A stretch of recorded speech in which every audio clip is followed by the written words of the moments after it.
All right, we've got 201, so I'll start talking here. But thank you, everybody, for joining our Women's Wear Spring Summer 2026 webinar. For anyone that hasn't met me, my name is Kendall. I'm our Fashion and Beauty Director here at Trendalytics. So I will go ahead and start sharing my screen and we'll get this going.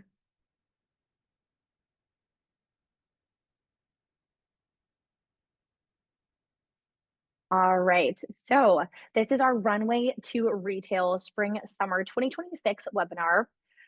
We are going to be recapping the biggest trend stories or aesthetics of the season, diving into color, fabric, and print. And then we'll get nitty gritty into the key driving items and details that make ready to wear accessories and beauty for the season. All right, so we have four aesthetics that we're going to be reviewing. Starting off with Artfully Done. So, checking this out here, one of the biggest themes that we saw in the New York Fashion Week runways was emotional minimalism. So, we've been talking about this for a moment, a lot of staple items, but brought up with something really cool and exciting, whether that be a punchy color, interesting draping, or really cool cutouts that give a little extra pizzazz to a piece. So, this was really furthered in Europe, taking it even farther than what the New York runways did. With that being said, the extras were far from kitschy or whimsical, which was a really big trend the past couple years. It was very girlhood driven, and this felt a little bit more artistic. So, as I mentioned, artful cutouts, singular outfit statements, whether that be an armful of stacked bracelets or punchy colors like a cobalt blue that absolutely ruled the runways this season and is even starting to make a splash in the fall winter 2025, and an array of abstract prints, which the abstract prints, if you guys have joined our webinars, I've been calling this out for seasons now. And I think that it is such a strong print. And we're going to talk more about that later.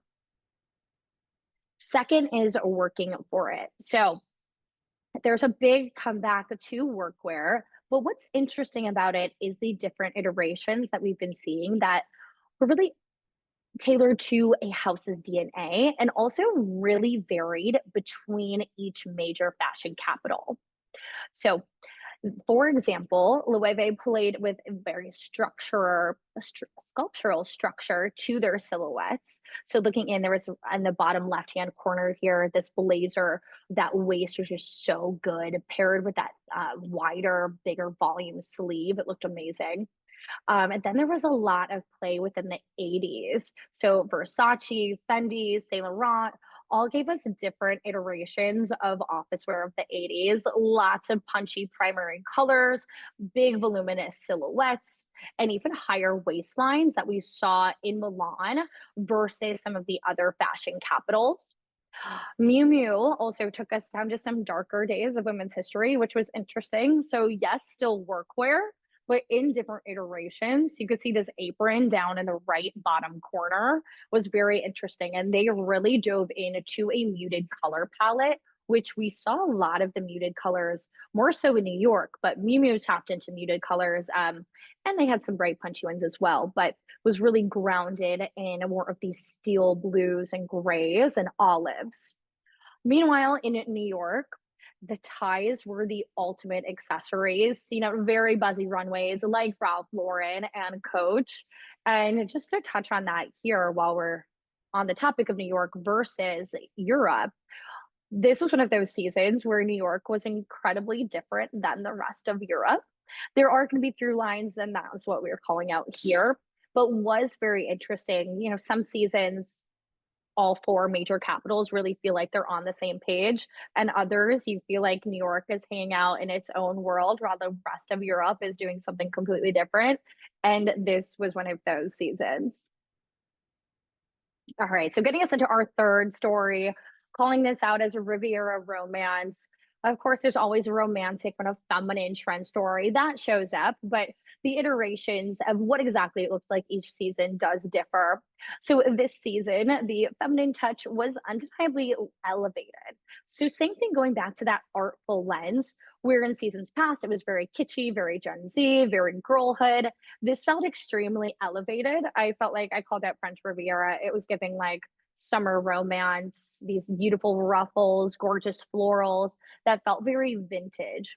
And this is another place where more of that abstract print even came into play, calling out watercolor print. Like this one in the middle here, this feels very, it kind of looks like a floral, but it's watercolor. You can't quite tell. And I think that sort of print is quite more approachable for someone who maybe, isn't a over the top dresser per se. We saw a lot happening with pink. I would say in almost this millennial pink comeback where it felt close to nude, as well as a bubblegum pink that I wouldn't say was quite as punchy as a hot pink of seasons past, but did still feel very grounded while balancing a bit of a punch. There was also so much elegant draping that added something really special to staple dressing, lingerie details, and silk scarves that were styled both in hair around the body. And our beauty trends really played in here as well.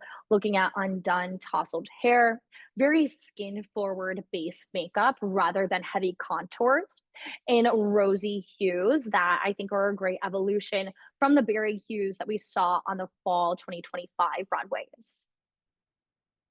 All right. So then this one, if you tuned into our macro trends report at the beginning of this year, we called out this almost existential crisis that is happening, I mean, around the world, but which also influences the way that we dress and what we choose to wear every day. Um, so with this, it's kind of a yearning for escapism, which can be shown up through a multitude of ways. Maybe it's working harder, maybe it's that tap into some esoterics, or looking through escapism through travel.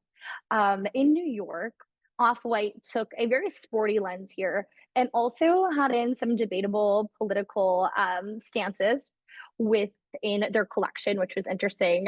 Some people were debating if it was on purpose or not, but that was interesting as well. That just again brings in our stance of the world. In Paris, we saw Balmain continue with Bohemia, and they really dialed in. As again, if you guys have tapped into our webinars in the past, I've been talking about talisman jewelry, the role that crystals play, and looking into lots of natural elements like shells that also took over. One of my favorite styling cues that ran from New York all the way to Paris was this deconstructed styling and worn in fabric. So everything again, it felt very worn, like a distressed knit or worn in leather or denim that you can see here. And again, it carried this very dystopian, escapist message. All right. So looking into our color palette, I felt like this season kind of really ranged. We had these bright, almost primary like hues, and then more of these subdued colors as well. So hands down, we're seeing right now, cobalt is really making a splash already in the fall assortments. You can see that market adoption for cobalt is already up 270%. So this means that retailers are really believing in this trend and bringing it into their assortments of the season. Looking here, I also called out maize and hibiscus. So what I would like to note is that yes, these are near primary colors, but calling out maize, for example, feels a little bit more of a golden tone.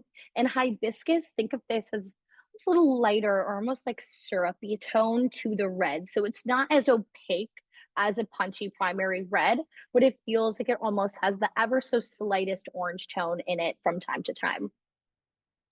Looking into our more subdued colors, looking at a bubblegum pink, which was up 36% in social buzz. So people really talking about these new shades of pink as we've moved on from hot pink to some of these more mid-tone iterations. Olive was absolutely the neutral of the season.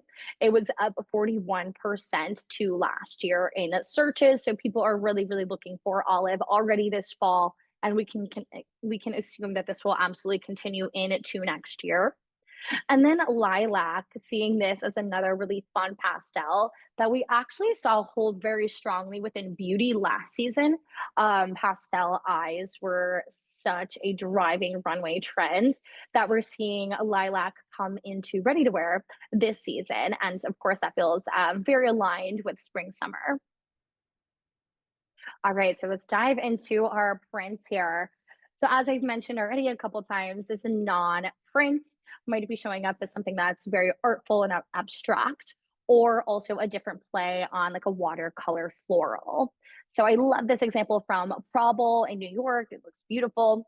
And then currently within the Trendalytics platform, watercolor print is the most saturated in luxury. So a really good sign that the luxury players are believing in this, and it's still early to act on within the market. Our florals this season felt incredibly vintage. So I do want to note this, that is a lot of ground on these prints. So the base color of the garment is shining through. So looking at these almost wallpaper or vintage like florals rather than a ditzy or more so of a tropical print. You can see that vintage florals are up 246% in social buzz. So again, all the key players online are talking about this, which is a great, great sign. And then snakeskin is slowly making its way back. As we know, the market very much ebbs and flows between seeing a leopard or a cheetah print and then getting into snake or other iterations. In seasons past, we saw a lot of leopard. We definitely saw a moment for zebra. And now snakeskin is like climbing its way back. And I think, of course, as we always are searching for new neutrals, snakeskin acts as a beautiful alternative, and searches are slowly on the rise, just at 16%. But I do believe that coming up into these colder months and into next year, that we're going to see that start to really spark. Okay, so our three fabric callouts here, looking at this breezy chiffon. So, of course, as we know, the last couple years, the naked dress was such the it item. And I do want to note here with the Chloe influence, how much that the volume of the silhouettes has really risen. So it feels a little bit more easy breezy that a chiffon can deliver that. And then getting into knitwear, of course, is always important, but we saw many iterations outside of just tops for knitwear, lots of cute sets and rompers like this one pictured here, which is really, really nice just to be seeing. And of course, who doesn't love a knit? I love a knit. And then utility driven fabrics like nylons, more of a durable knitwear as well. These pieces really start to rose, and calling out again off white as a perfect example of this. All right, so now for the bread and butter here, getting into our ready to wear call outs. So first and foremost, I want to call out the funnel or a stand neck jacket. This made a complete splash at nearly every influential runway from New York to Paris. And people are already jumping on this for the fall season. It's a perfect transitional jacket. Funnel neck jackets are up 279% in searches to last year. So people are starting to catch wind of this as already. But I think it's just laying really solid groundwork for it to rise into next year and even into next fall. Looking at balloon silhouettes, both jackets, tops, and pants. For our call out here, balloon pants are up 116% in market adoption. And so those luxury players especially are believing in these balloon silhouettes. I think that this is perfectly aligned with our headspace at the moment. Again, we love a breezy, relaxed pant. We already have it in denim. We had it in the relaxed trouser. And as things go, we're always looking for newness. So I do think this balloon pant is perfectly timed to be brought back. And then finally on this page, we have the bra top. I think what was so interesting and very surprising, which has caused the 87% increase in social buzz, was again that juxtaposition from New York to the rest of Europe.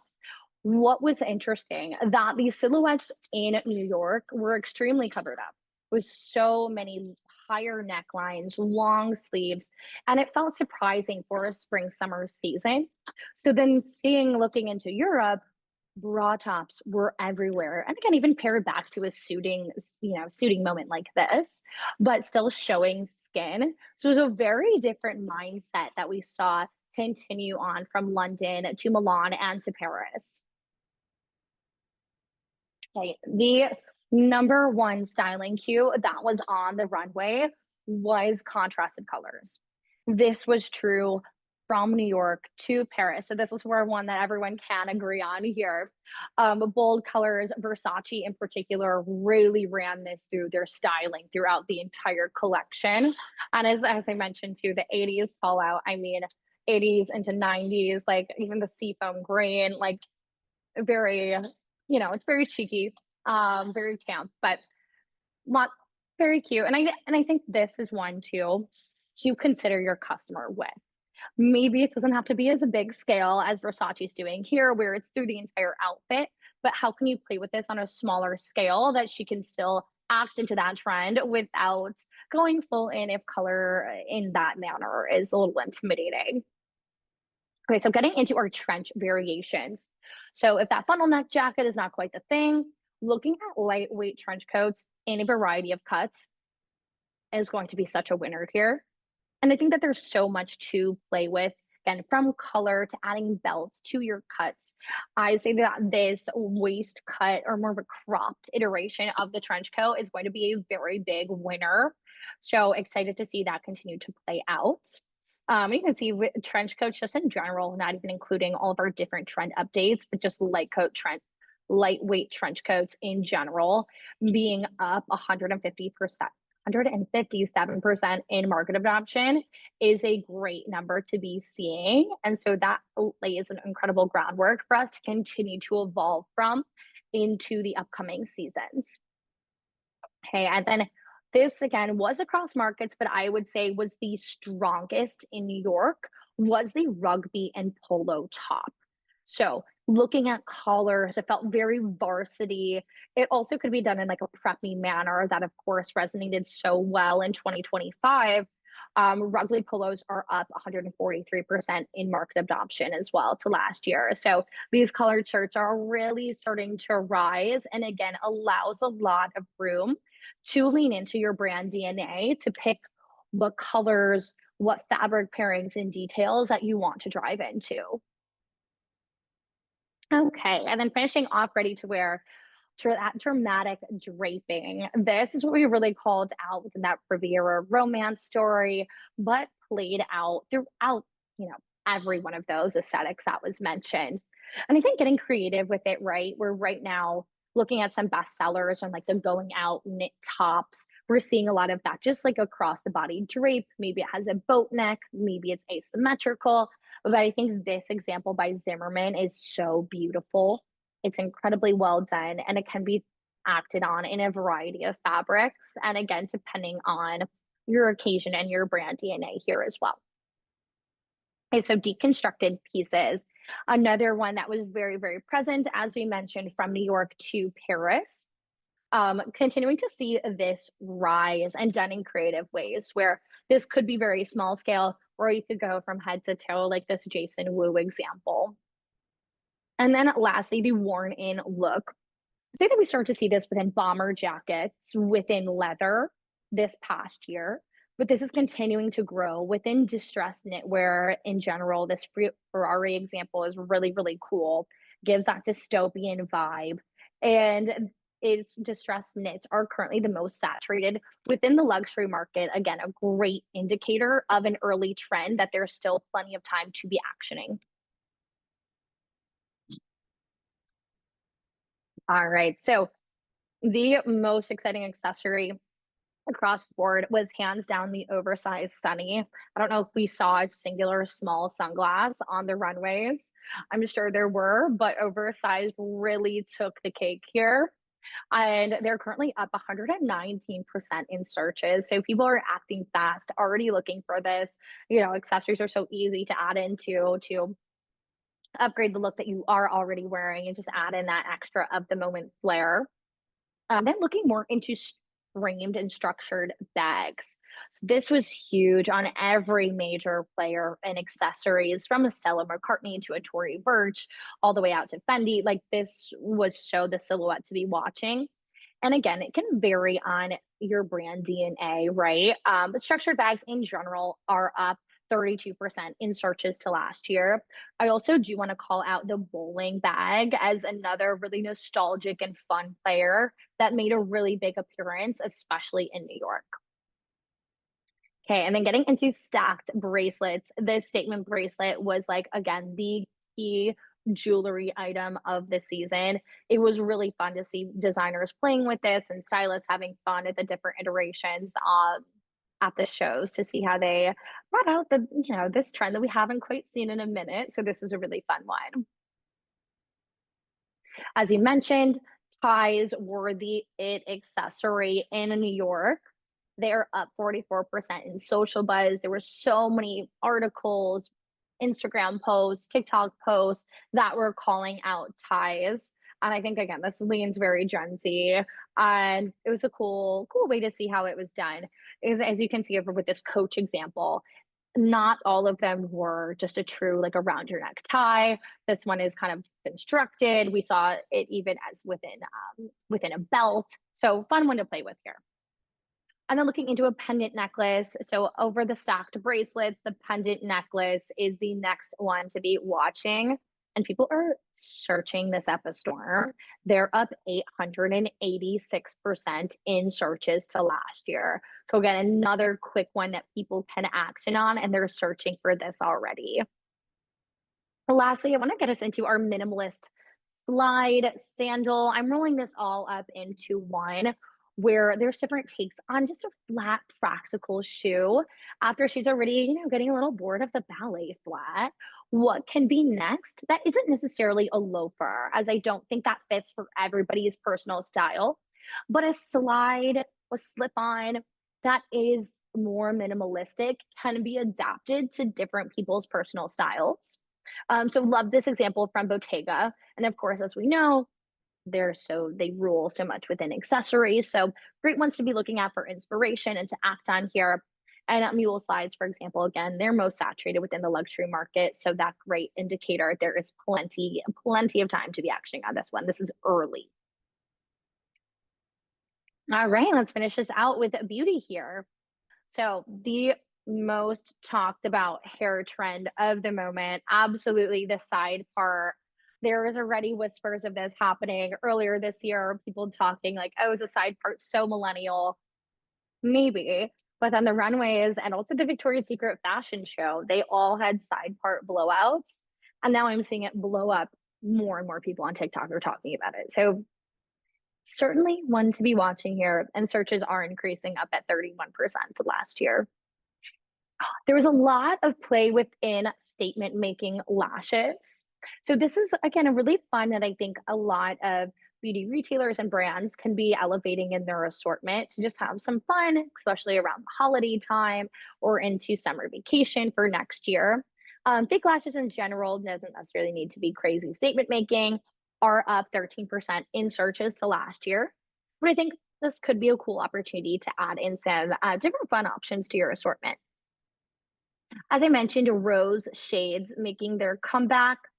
So rose lip products are currently most saturated in luxury, laying a really nice groundwork to bring this shade back into center stage. All right. And metallic beauty, this we saw within nails last season was very big. And then we start to see it pop back up into eyes and a lot of into highlights. So there's a great example from Ula Johnson. It's really gold and glowy and just so pretty here. Metallic eyeshadow is up slowly at 4% in market adoption, but still proving that this is one that's rising. And again, it doesn't have to just be on eyes, but it could be in highlight, in bronzing drops in general. As we mentioned, a natural base was definitely the leader. Everything looked really, really fresh, a natural finish versus leaning all the way into matte. And I wouldn't necessarily say it was so dewy as well, but nicely playing within the middle. And then finally, of course, our undone waves that we've started to see so much rising thanks to Chloe and the Bohemian revival. You can see that searches are up 914% to last year, a really, really huge number here. Seeing this rise. All right, and then that brings us to the end of the presentation. If you guys have any questions, we do have a little bit of time to answer. everything within a beauty, what you're seeing within the market at the moment, if it'll last. We can dive in. Okay, so we do have a first question in here right now that is about the Trendalytics platform, which is, do you have any models that can tell us how long trends will last? Yes, we do. We have an algorithm that helps predict how long a trend will last, and looking at that projection ranging from 3 months all the way into a year and so forth. So if you haven't seen a demo of the platform yet, absolutely reach out. You can contact us at hello@trendalytics.co, and we'd be happy to walk you through some more details on that. Okay, the next one here, thoughts on florals translating into footwear? Absolutely. I think florals and different motifs are always so fun to elevate. And I think that this depends on your brand DNA as well, on how over the top that you want to go with it. I think that there's ways to make it very elevated, going for maybe more of like a solid molten metal, but maybe it's in the shape of a floral. Or of course, if it's maybe more of a fun and feminine or a younger feeling brand, you can go all out with that motif. But I think there's definitely room to play with here, and even pulling in those different color ranges that we are seeing florals of, like those new bubblegum pinks, lilacs, and so forth. Oh, great question about polka dots. Okay, so the question here, we are seeing polka dots in the market for spring, summer 2026. Do you think this trend will last? It's peaked in our stores in summer 2025. I do think that, of course, polka dots is such an easy print and it is very perennial. With that being said, I do think that the classic black and white polka dot is incredibly overdone. I don't think we're going to see that same splash into next year. But because it is such a staple print, there is a lot of room for color play. And so I think looking at it in different ways, maybe it's you're now creating a dress and there's a beautiful silk scarf that goes with it. And like that's where we're seeing the polka dot. Or if you haven't brought in different colorations yet for your assortment, maybe it's a time to dive into that there. Or even taking an abstract lens on different iterations of polka dots that can have some fun. So I would say that it's great to include. I don't know if I would drive it home as heavy as we did in 2025, but I do think that we'll continue on to see this.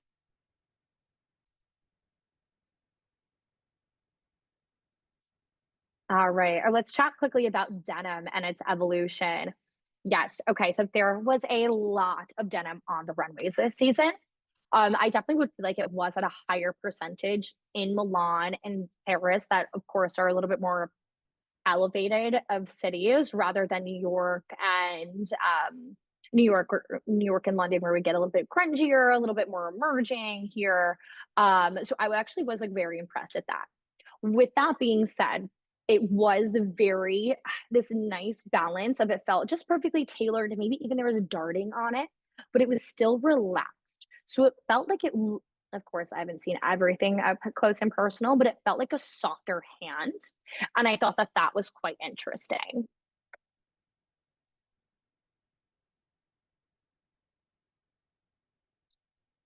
Okay, let me read through everything coming in here. Yes. Okay. Are necklines generally getting higher in everyday women's wear? Yes, I am seeing so much an increase in higher necklines. And this has definitely been resonating within the data as well, that this is beginning to rise and pop up. We're starting to see mock neck and turtleneck terms populating within the platform once again. And with that being said, of course, now we're coming into fall, winter. So, of course, the turtleneck is popping up more than it used to. But when we look at some of our more like date night or like girls' dinner tops, we're even seeing this within a lot of like the draping top that I mentioned. And it's giving that like this cool detail, but it still is more covered as a whole. Like there's still more fabric at play. And then same thing within dresses there, but and even within some more casual knits as well. I would say we're seeing a lot of higher necklines. So definitely something to be considering, even though, like you mentioned, in Europe, bra tops galore. But there was definitely a lot, I think, that we're seeing in the market in the moment right now and projecting moving forward of a more covered up approach.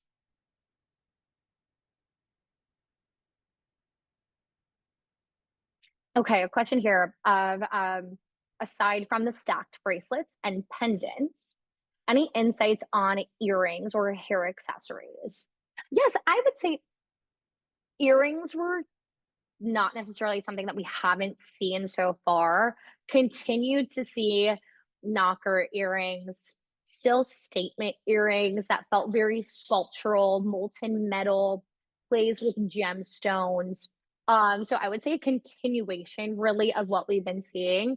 And then also, of course, this is something that is always very present on the runways, but that asymmetrical big statement earring on one side and maybe it's a cool stack on the other, and I think that I'm seeing that out in the wild more and more than just on the runways. So very cool and something to be considering there. And then with hair accessories, on the runways, I didn't see a ton, but with showgoers at Fashion Week, I mean, this was huge in New York for the shows that I was at, and I didn't do Europe this season, but still saw photos of it. A lot of hair accessories, like done in a really slick, minimalistic bun, and then like a cool hair tie, or like a really interesting like stack of, or so like a brooch approach than like what we were seeing was like the crazy stacked pins in the past. This was more like one really artful piece that made a statement rather than like a ton of bobby pins going crazy. So it felt more elevated. So someone asked, like, what do you think is happening with the kitschy, whimsical aesthetic?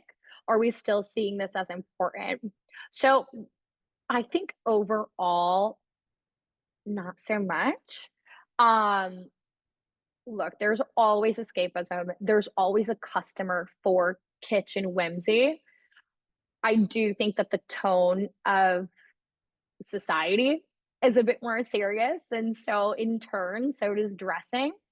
And a big thing of why kitschy and whimsy was catching on so much was it was almost like first it kind of started as like a celebration, right? We're coming out of COVID, we're having fun with these different motifs. Then it was almost this like form of escapism of like, okay, like things are getting a little bit more serious, but like I'm gonna have fun and like revel in the nostalgia or a really cool motif that like sparks joy. Thinking of like the puppets and puppets like cookie bag or loewe heels, right? And so I think that we're seeing this happen in like different ways. That escapism is evolving to nostalgia in general. So looking at different vintage pieces or mimicking vintage pieces. A lot to play within color. So looking at those like bold shades that we were talking about. But overall, I do think that it has a more elevated and a more serious tone.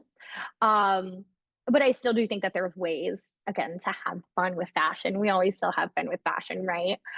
So it's just what's that balance. But I don't think it's as much of a driving trend where it hit every category and every brand that it was.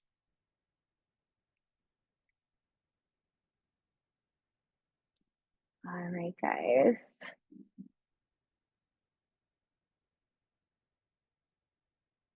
Oh, okay. So last one I will answer here before we wrap it up is, are we seeing a shift away from over the sized proportions? And this is something that I did. We lightly called out here. And if you read our New York Fashion Week report, this was a really big call out on the runways um, of New York in general. But there's a lot more happening within structure. And I do think that this is, I was seeing this the most within blazers and even calling back to some blouses that were rising back. It was still kind of like there was a nip at the waist or the draping was creating a shape that was still like showcasing the body while being covered up.